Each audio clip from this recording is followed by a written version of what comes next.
Yes, I assumed that everything I had done was moving the process along and we were getting closer to finding my perpetrator, including taking that DNA evidence that was in the rape kit to help find my perpetrator. I had no idea that that was not the case. Welcome back. We are talking about the massive backlog of unprocessed rape kits. Now, it's a problem not only in our region, but throughout the whole country. Now, what this really means at the end of the day is that rapists, they can roam free while rape victims never get the day in court that we all agree they deserve. Now, you just heard there from Natasha Alazenko of Long Island, who was raped at gunpoint as a college student some 20 years ago in her Manhattan apartment building. Now, after this happened, Natasha taken to a hospital to have her body searched for the attacker's DNA. It's a process known as a rape kit test. And for more on the process of collecting that evidence, I'm going to bring in our reporter Kim Lengel, who's led our investigation. Kim? That's right, Rich. Well, rape kits can help identify a rapist by matching DNA profiles obtained from the victim's body to profiles already in the FBI's National DNA Database. These kits can corroborate a victim's version of events or exonerate innocent suspects. Now, a rape kit should be sent immediately to forensic labs where technicians can test the DNA and upload the data into the FBI databank known as codus, or it's called the Combined DNA Indexing System. Once in the system, law enforcement officials can then check that DNA against all the DNA taken from felons and stored in codus. A match could potentially lead them right to the rapist's doorstep. But as we're about to show you, that's not what usually happens. Instead, hundreds of thousands of rape kits around the country remain untested. Although statistics suggest that 1 in 6 women could be raped in their lifetime, the law enforcement system is not yet functioning well enough to get many of those rapists, who are often repeat offenders, off the streets. When a rape victim walks into a hospital, she's usually scared, confused, and in tremendous physical pain. She's forced to wait in an ER lobby until an exam room opens up. The process for collecting evidence for a rape kit can last several hours and be emotionally devastating for the victim. We have the polylight. For trained sexual assault nurse examiners like Judy Specht, the job can also be difficult. In addition to doing a thorough physical exam, the nurses also have to find out what happened. They walk a fine line between getting answers that will provide vital information in a police investigation, while respecting the fact that the victim may have a hard time talking about the attack.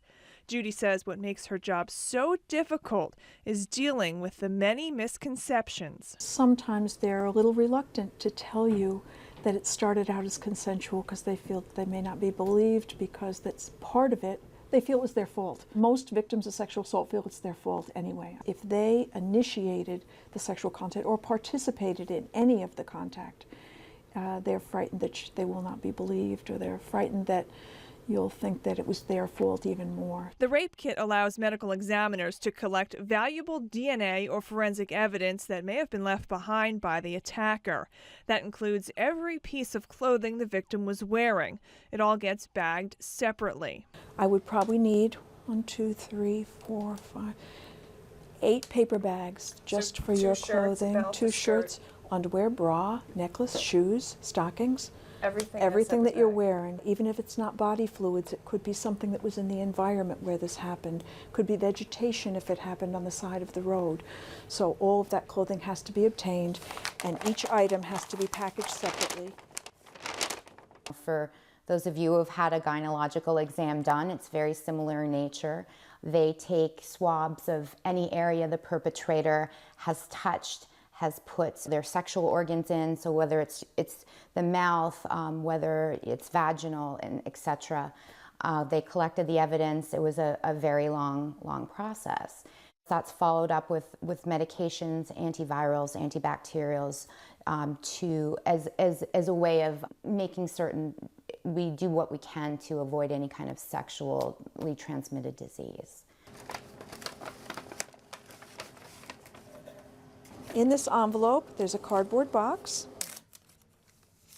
There are 2 swabs in every package. The 2 swabs are always used together. There's some knowledge that is required to do these swabs. If there are body fluids in the mouth, the place where they would collect most frequently is between the bottom lip and the teeth.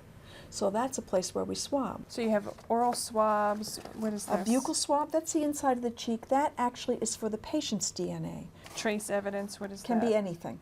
Trace evidence can be anything. It's hairs that fall off of your clothing. It can be sparkles from lotion that got on somebody. It can be almost anything. A rape kit contains 13 envelopes, some for things as personal as only you and your doctor could imagine. There are bags and sheets, swabs, combs, and envelopes. Virtually every inch of the victim's body must be examined, especially areas that the attacker may have left fluid on. If he kissed his victim, bit her, or licked her, the examiner needs to swab it. To know where you need to swab, why you need to swab it. And Nurses like Judy are trained to follow standardized procedures as they collect the evidence, how it dried, how it was sealed, and which body part the evidence came from. That protocol is called the chain of custody, so the evidence can be used in court. This is a custody form that shows you exactly, I came in, I opened it at this hour, closed it at this hour, and this is what I did with it when I was finished. Why is that important? May not take my eyes off any of this evidence until it is secure. Either secure in the custody of a detective or secure in the custody of the refrigerator. The victim has the opportunity to decide whether or not she wants to report the attack to police. If the victim does not want to report the crime, the hospital will hold on to the rape kit for at least 2 weeks, usually in the refrigerator. Police may already be at the hospital to interview the victim, in which case police would then take the kit back to the precinct, book it into evidence, and place it in a storage facility, just like these kits, which we acquired. Rape kits are then supposed to be transported to a DNA crime lab for processing and testing.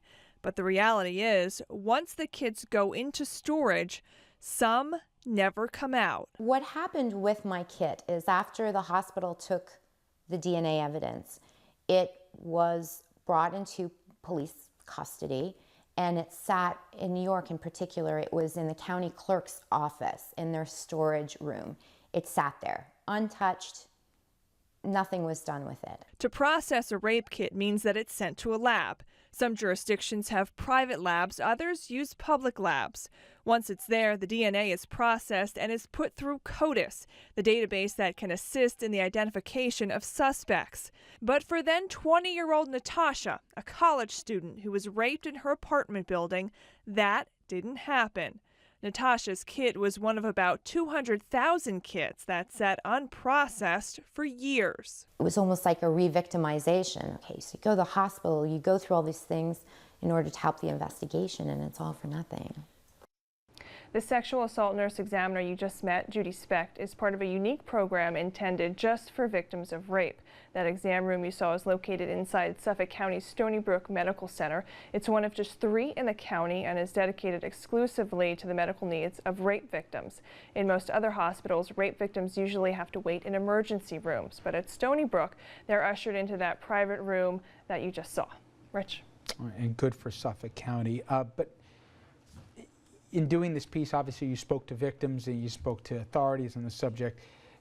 Explain what Natasha was talking about when they say just how invasive the process is, time consuming, and why do they in some case say that it's almost as bad as the rape? Well, if you think about it, you've just been attacked. You've not only been physically attacked, but been sexually attacked. And when you go to the emergency room, if there's not a sexual assault nurse examiner's room like we just saw, you have to sit in the emergency room with everyone else who may have broken an arm, a leg, or whatever else. And they feel like it's written all over their face. And then you have to sit there, wait to be taken into an exam room. And in many cases, they poke and prod, they swab, they take samples of the same areas that you've just been sexually assaulted in. And the nurse examiner needs to know what happened. So what Judy told us is, in some cases, if the victim can't remember, she'll ask them to close their eyes. She'll say, close your eyes and try to remember what happened when he had his head next to your neck, or did he bite you here, or it can bring up those feelings that just occur, that terrible. Throughout this, we keep hearing the phrase unequal justice, and it depends where. Obviously, Suffolk County, they've taken it to the step where they've set aside a whole separate exam room, et cetera. But some places have, over the years, shown a lot more sensitivity and understanding the traumatic situation these women have just gone through, but that's not universal, right? That's right. It depends, you know, they're finding through the research many areas, you know, across the country aren't as sensitive as we have been here in New York. So if you walk into a hospital, you may not be treated the same way across the country as you would be in New York. And finally, the importance of these rape kits. I was surprised to learn in some of the research you found out that more than 3/4 of rape victims actually know their attacker. But just an eyeball ID isn't enough here. That's why this DNA is so important, right? It is very important because you can go to the police and say, my husband raped me, and there's several obstacles there. One, the police may not believe you, he may not test your kit, and so if the kit isn't tested, it can't go into that FBI database, and it can't, you know, bring up all those triggers that we've just saw. I mean, that's how criminals get put in prison. Mm-hmm.